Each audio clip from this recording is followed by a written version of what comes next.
The Boys, Season 5, Episode 1, 15 Inches of Sheer Dynamite. Directed by Phil Screechy Haw and based upon the comic The Boys. When superheroes abuse their superpowers instead of using them for good, the boys embark on a heroic quest to expose the truth. No, you stay back! All of you, stay back! You stay the fuck back or I'll laser you, goddammit! I'll laser every fucking one of you! Hey there, whoa there, it's Roke here. The boys are back for their 5th and final season. I'll be honest, I'm going into the 5th season with tempered expectations because I didn't really enjoy the 4th season. I do consider the first 3 seasons to be must-watch television, but Season 4 left a lot to be desired. However, Season 5 has hit the ground running. Let's start with the positives. Homelander and Queen Maeve. Oh God, they're leaving us. No. Just these two. No, what? So they could tell the world that we left the rest of them to fucking die? The beginning of the end. Season 5 kicks off with the truth about Flight 37 being revealed to the world. Something the show has been building up to since the very first season, a masterclass in storytelling. I really like the chaotic nature of this opening scene, cutting back and forth between Starlight versus Black Noir and Homelander on stage giving a speech to the shareholders. It's not quite clear what is going to happen until the footage starts to play in the background. There's no depth to what that little hole... Homelander and Queen Maeve. Oh God, they're leaving us. No. Just these two. Girls, get it done. I actually really like the fight scene between Starlight and Black Noir. Starlight doesn't get a lot of time to shine, so it's good to see her finally doing something. She had previously fought the original Noir, so it's nice to see her fighting new Noir as well. Based on the fight, I think Noir might have been replaced again.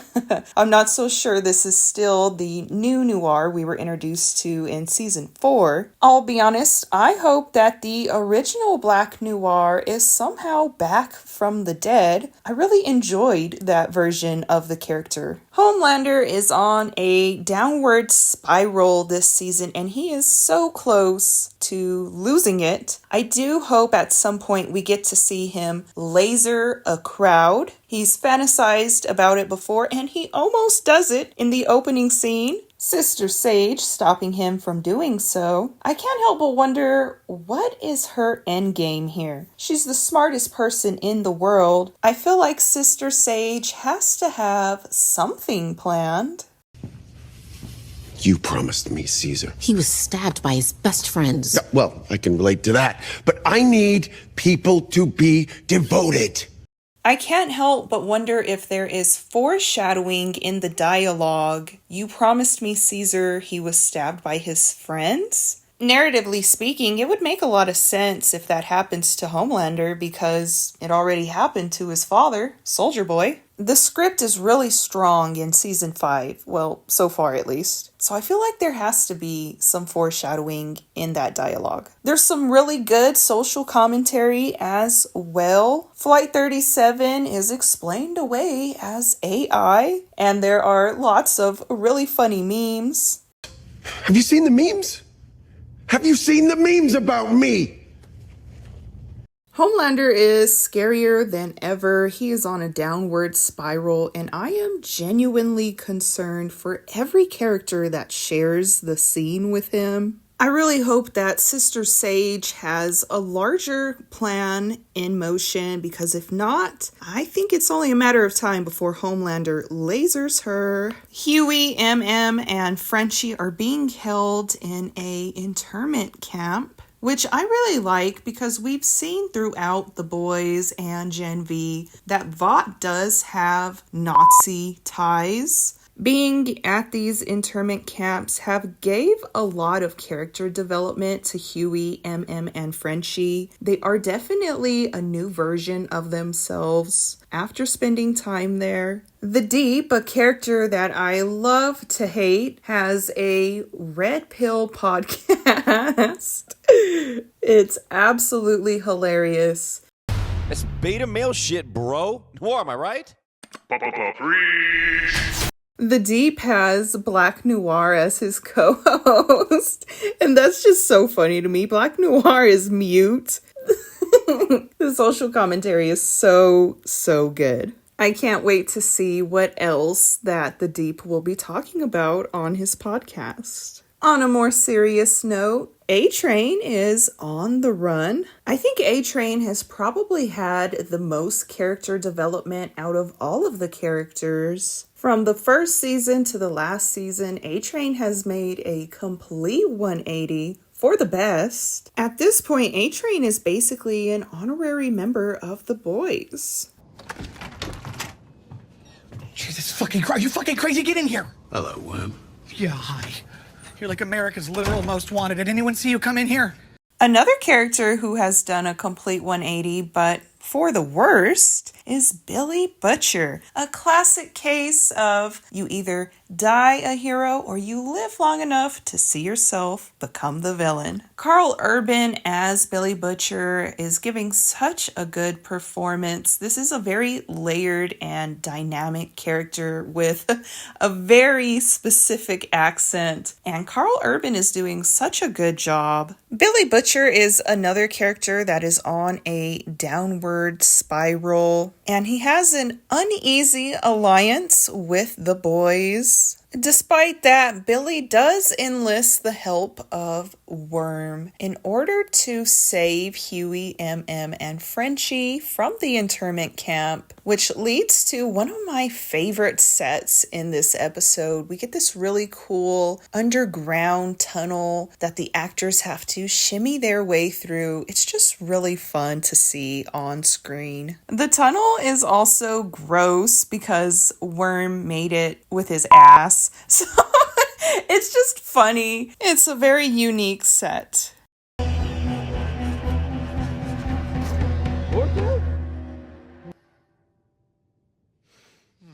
Surprise. Homelander and Butcher come face to face, and I just love the writing with these two characters. They are very much so opposite sides of the same coin. They have a Batman and Joker type of relationship, and I like that Homelander addresses it in this scene. It's beautiful what you've done to yourself, what you've become.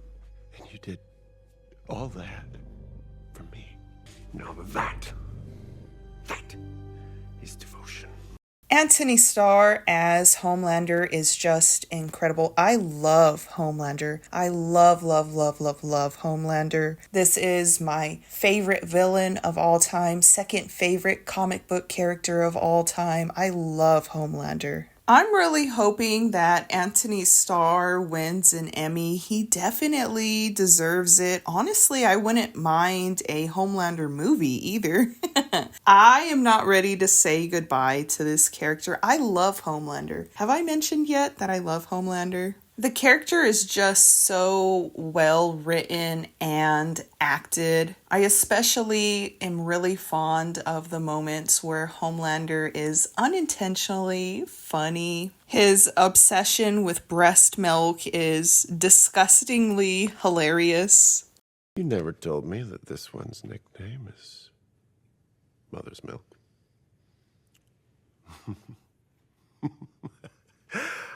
This is the final season, so I'm glad they finally addressed the fact that MM is nicknamed Mother's Milk. The physical acting is just great. The way Homelander licks his lips, the look that MM gives up to Homelander, even the look on Butcher's face. It's so good. Both Butcher and Homelander are on similar downward spirals, so I won't be surprised if we lose both of them at the end of the final season.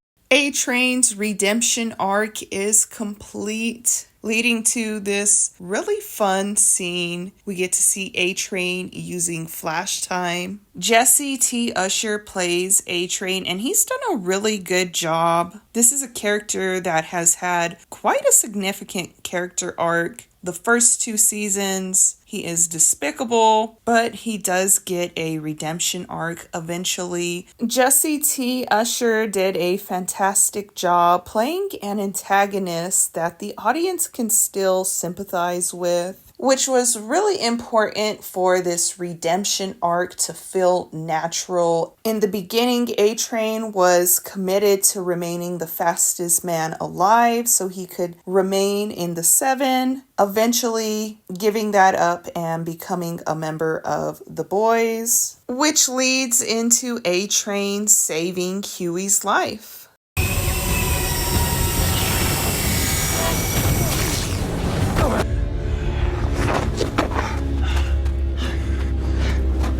A-Train's flash time sequence was pretty cool, but the scene that comes next is one of the most badass moments of the entire show. A-Train versus Homelander. Oh my god, yes, yes, yes. I love this scene. I've watched it at least a dozen times.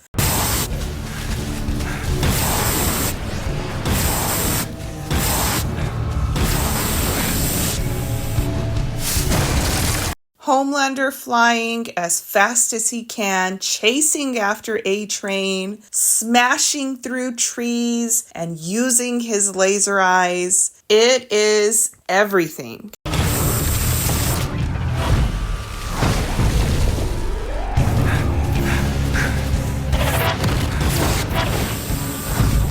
I love this scene. It's, of course, a dark twist on the classic Flash versus Superman. And it's also the final piece of A-Train's redemption. Of course, what started the series is A-Train running through Huey's girlfriend. And here we see A-Train avoid a woman in the street, which unfortunately leads to him being caught by Homelander. A-Train dodging the woman is a very bittersweet moment because it is, of course, redemption, but it's also what seals his fate. A-Train started off the series very selfish, going as far as taking out his own girlfriend to save himself. So to see A-Train sacrifice himself to save a stranger, that's just good writing. Watching A-Train crash through the trees is just so heartbreaking because you know what's coming next. You know Homelander is right there.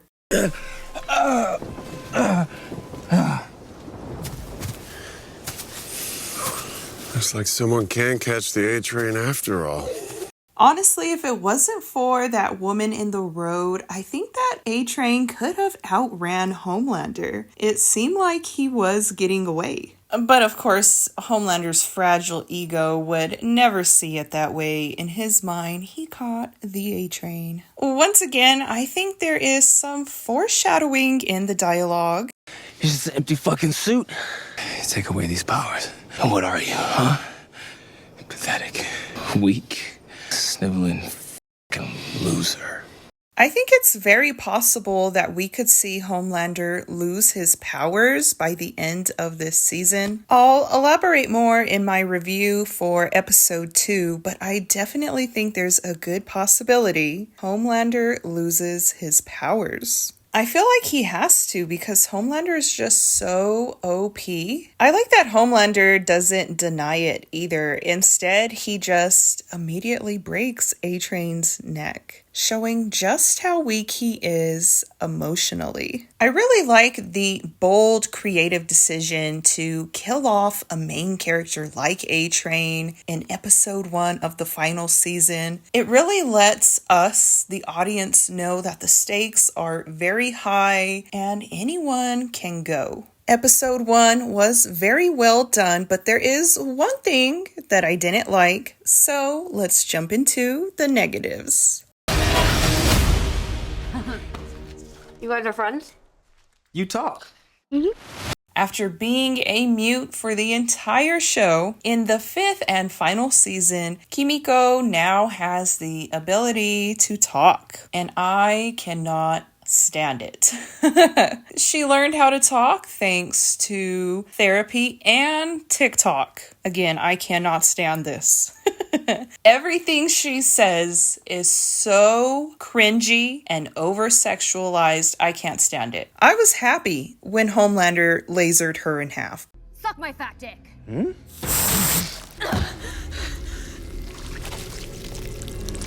It's unfortunate because I really liked this character when Kimiko was a mute. In hindsight, she is like a Wolverine Deadpool character, so maybe that's why they decided to have her speak like this. It's just super cringy. I can't. There's also this strange audio dubbing. The voice doesn't sound right. There's something off with her dialogue. Not only the words she is saying, but also how it sounds. I just don't like it whatsoever. Overall, though, season 5 is off to a fantastic start. As long as they stay on this path, I do think they could stick the landing here. I am going to give season 5, episode 1, 15 inches of sheer dynamite, a Rogue Reviews 8.5 out of 10.